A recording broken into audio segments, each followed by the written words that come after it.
मेरे प्रिय लोगों, प्रभु यीशु मसीह के बहुत बड़े अनुग्रह के द्वारा आशा करता हूं कि आप भले चंगे हैं। परमेश्वर की स्तुति हो। वापस इस छोटे से संदेश के द्वारा मिलने का मौका मिला है, परमेश्वर को धन्यवाद। Jesus meets YouTube families, GPS Robinson Facebook में मिले हमारे सभी परिवार, सभी लोगों को स्मरण करके परमेश्वर की महिमा करता हूं।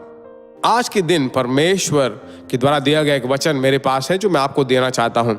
परमेश्वर की दया से मैं आपको बताता हूं। जब मैं पढ़ता हूं उसे गौर कीजिए। लूका 4 अध्याय और 14वां वचन। यीशु आत्मा की सामर्थ से भरा हुआ गलील को लौटा और उसकी चर्चा आसपास के सारे देश में फैल गई। परमेश्वर के लोगों, परमेश्वर की आत्मा के द्वारा हर दिन चलना ही जो है इस छोटे से संदेश का मुख्य विचार है। परमेश्वर यीशु पवित्र आत्मा से जब भरा हुआ था, आत्मा के द्वारा यीशु चलाया गया।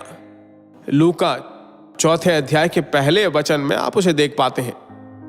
यीशु आत्मा से भरा हुआ यरदन से लौटा और 40 दिन आत्मा के सिखाने के लिए जंगल में फिरता रहा।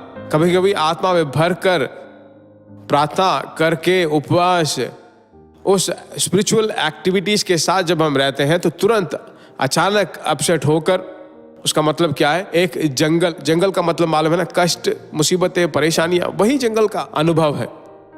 पर एक बात आपको समझना चाहिए, यीशु आत्मा से भरा हुआ था और आत्मा खुद उसे जंगल की ओर ले जाता है।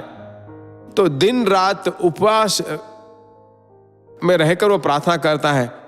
आज भी वह माउंटेन है, उस पर्वत को आज भी टेम्पटेशन माउंट कहा गया है, आज भी है।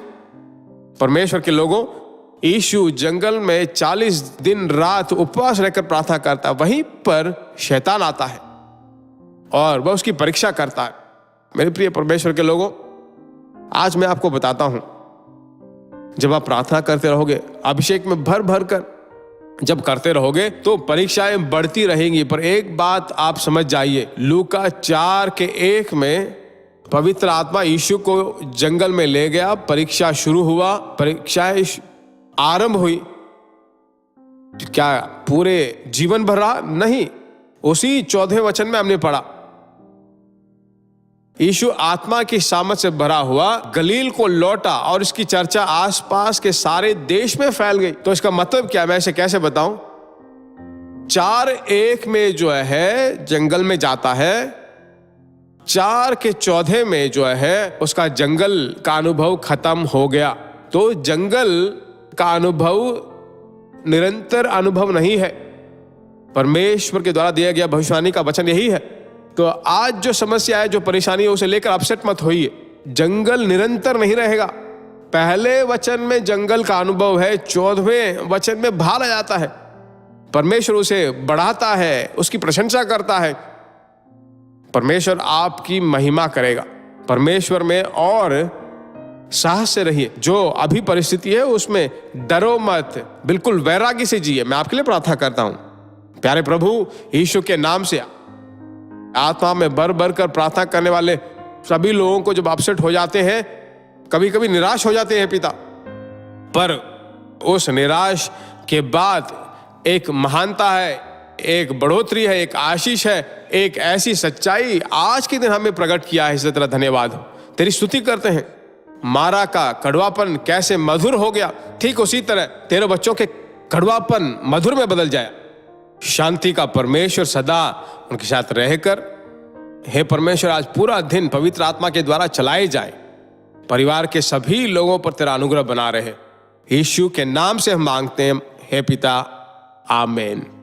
Thank you, God bless you. मेरे प्रिय लोगों, भूल मत जाइए, एक ऐसे भविष्यवाणी के वचन को जब आपने पाया है, दूसरों को जरूर शेयर कीजिए। कितने लोग निर्बलताओं में हैं, कितने आपके दोस्त हैं, रिश्तेदार हैं, वे भी इन संदेशों को पाकर सामर्थ पाएं। फिर हम मिलेंगे। God bless you. प्रिय भाइयों और बहनों, आशा करते हैं कि यह संदेश आपके लिए आशीष का कारण बना होगा।